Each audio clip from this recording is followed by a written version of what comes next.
A Companhia Baiana de Patifaria nasce em 87, né? Foi uma ideia sua e de mais alguns colegas que você tinha na época.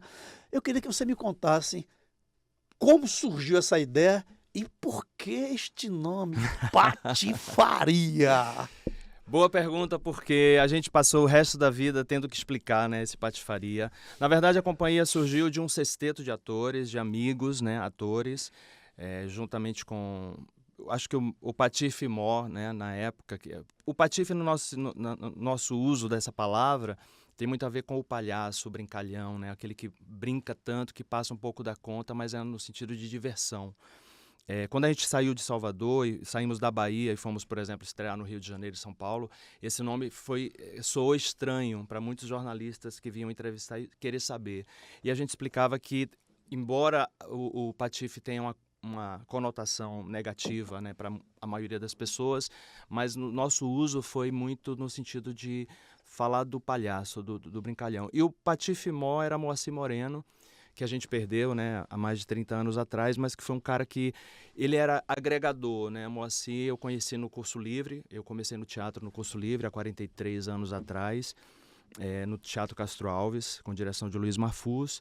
Fizemos Decamerão juntos, um espetáculo que foi um grande sucesso, me levou já para uma primeira turnê no Teatro Ipanema, no Rio de Janeiro.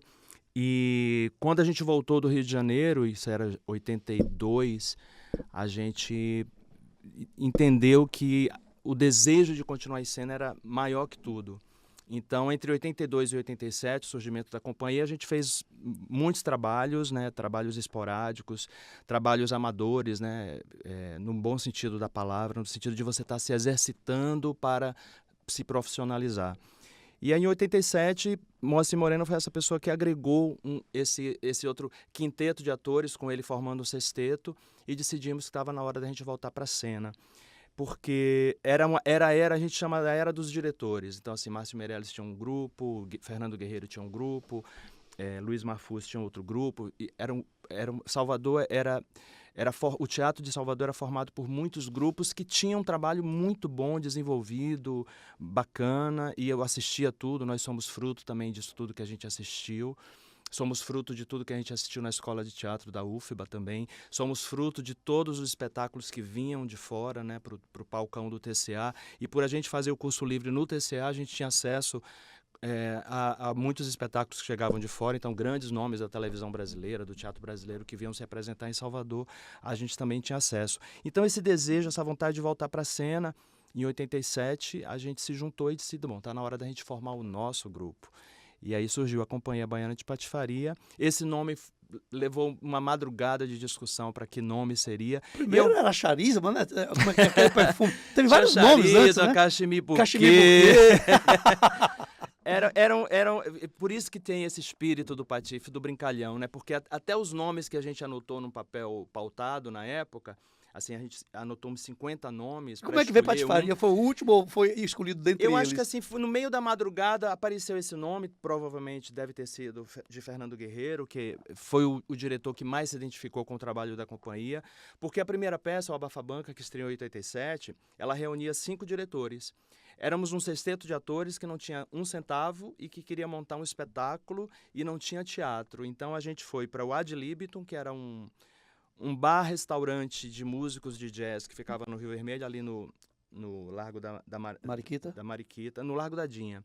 E aí, no primeiro piso, o bar funcionava no térreo, e no primeiro piso eles tinham um vão imenso, muito grande, de um casarão maravilhoso que ainda existe ali, e no fundo tinha um palco.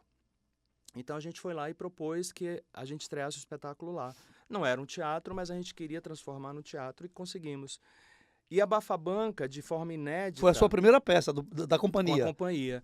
Porque, assim, essa era dos grupos, eram grupos que montavam espetáculos incríveis. Márcio Meirelles tinha espetáculos incríveis, Fernando Guerreiro tinha espetáculos incríveis, Luiz Marfus tinha espetáculos maravilhosos. Mas você ensaiava durante 3 longos meses com aquele elenco, ficava 3 semanas em cartaz, de quinta a domingo, e essa peça praticamente não tinha sobrevida. A Bafabanca foi uma peça que ficou 1 ano em cartaz. E esse Abafabanca veio daquele sorvetezinho de Cuba, A das ideia antigas? veio daí, A ideia veio dali? exatamente. Que legal. O cubo a cuba de gelo, de né, que gelo. você botava o Lembro suco da minha e infância, muita Abafabanca. ainda existe quem faça isso nos bairros, né, mais populares. E aí a ideia veio disso porque a gente começou a ensaiar em pleno verão, muito calor. E Moacir, a primeira empresa que deu apoio para a companhia foi a Academia Aquários, que ficava no Canela, na Araújo Pinho, em frente ao Colégio Marista. Moacir era bailarino e ele dava aula de dança nessa academia. A dona da academia nos cedeu a sala de ensaio, então a gente ia toda noite para ensaiar lá. E Moacir às vezes preparava, ele levava fruta, ele levava Bafabanca. E tudo nasceu entendeu? assim, não foi, Léo? E foi tudo Dificuldade, no improviso, né? na dificuldade, o figurino todo emprestado, o sapato, o adereço, as perucas. Nós estamos falando de 37 anos atrás. 38. 38. Quantas salas de cinema tinha, de cinema de teatro tinha em Salvador nessa época? Rapaz, quando... Tem um grande estudioso de teatro, Sérgio Sobreira, que é professor também, e que ele pesquisou que na época que a gente surgiu, Salvador tinha uma média de 8 salas de espetáculos. Olha só, muito E aí, depois pouco. que a Bofetada estreou no ano seguinte, porque a Bafabanca foi a primeira peça, a Bofetada foi a segunda, estreou em 88, a partir da Bofetada e com a quantidade de produções que começaram a surgir e o público local começando a assistir os artistas locais e as produções locais, a gente chegou a ter 32 salas de espetáculos. E a gente vem perdendo, né, assim, nos últimos anos, principalmente pós-pandemia, a gente tem perdido muitas salas de espetáculos. A gente começou com a perda do Teatro do Baiano de Tênis, por onde a companhia passou com a Bafabanca.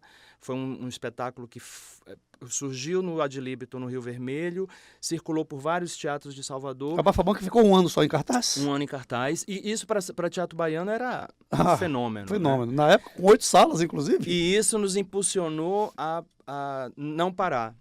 E como a primeira peça tinha tido 5 diretores, a gente achou que Fernando Guerreiro, e ele de certa forma também concordou, tinha tido a conexão, a química, né, do humor de Guerreiro com o humor do que a gente queria levar para o palco.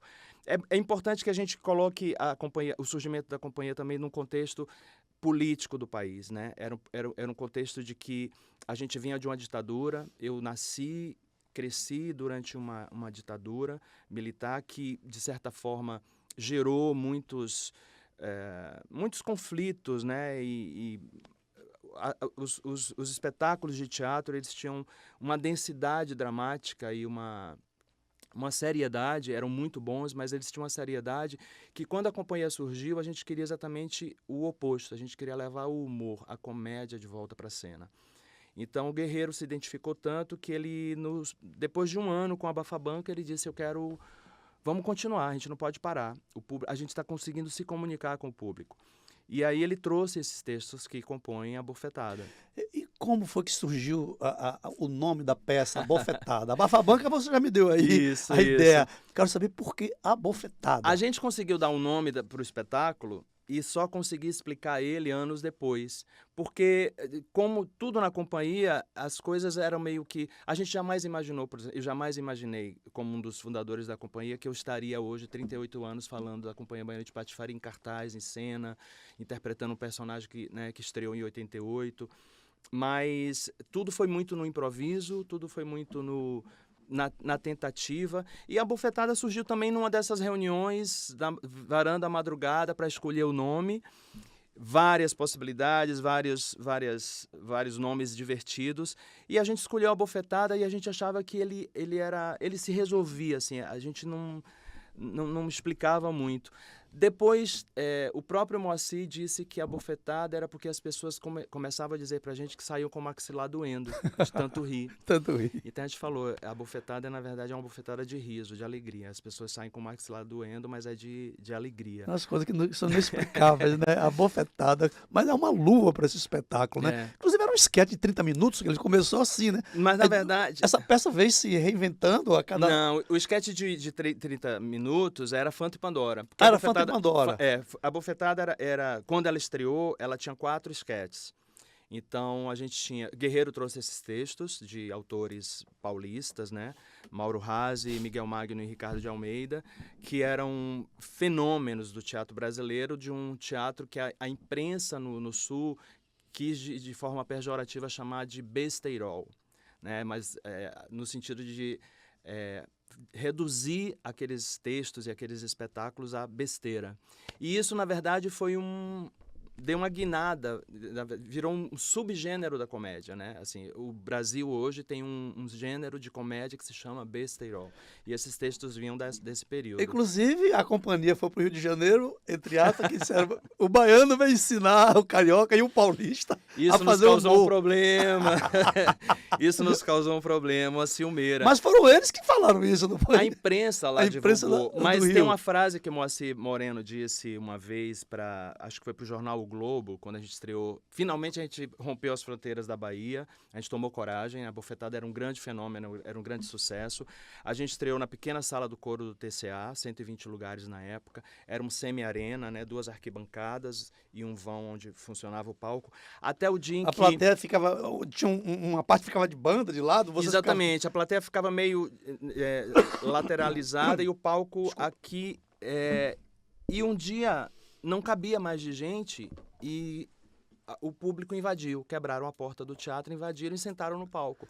E aí, Foi daí que vocês tomaram noção do que era a companhia. Fernando Guerreiro, o diretor, desceu da cabine e disse, gente, a gente não tem como fazer a peça, não tem espaço para os atores se apresentarem. Então, a gente entrou num acordo com a plateia para que a gente dividisse e fizesse uma segunda sessão. Foi a primeira vez que o Teatro Baiano tinha uma segunda sessão de um espetáculo. Então, a partir dali, a companhia tinha espetáculo de quarta a domingo, 2 sessões no sábado, porque a demanda de público era muito grande.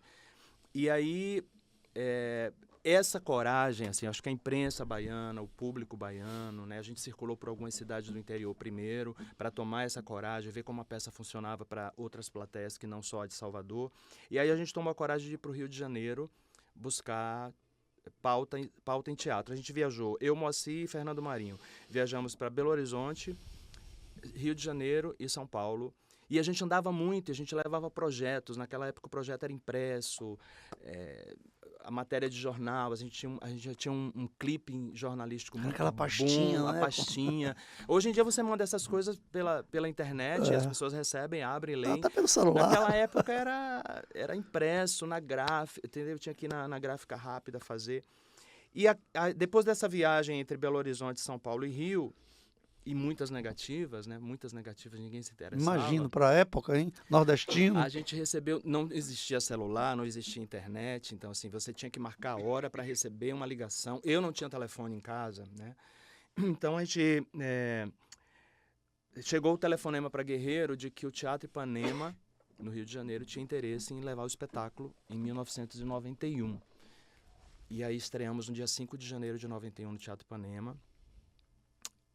Uma produção local que foi muito difícil da gente se entender no início, porque as despesas todas praticamente eram pagas pela companhia, a gente teve que alugar apartamento, a gente morava junto num apartamento no Flamengo. Levando a bofetada, né? Levando a bofetada. A bofetada foi o espetáculo, na verdade, que nos tirou de Salvador, que nos encorajou a mostrar trabalho fora. E aí a gente estreou em 91, 5 de janeiro, e até o carnaval daquele ano, a gente teve uma dificuldade muito grande de atrair o público. Então, a gente montava os personagens no Teatro Ipanema, durante o dia, e saía pelas ruas do Rio para fazer... Naquela época, a gente chamava happening, né? Era tipo, você entrava num bar e fazia uma cena, uma performance com os personagens para divulgar o trabalho.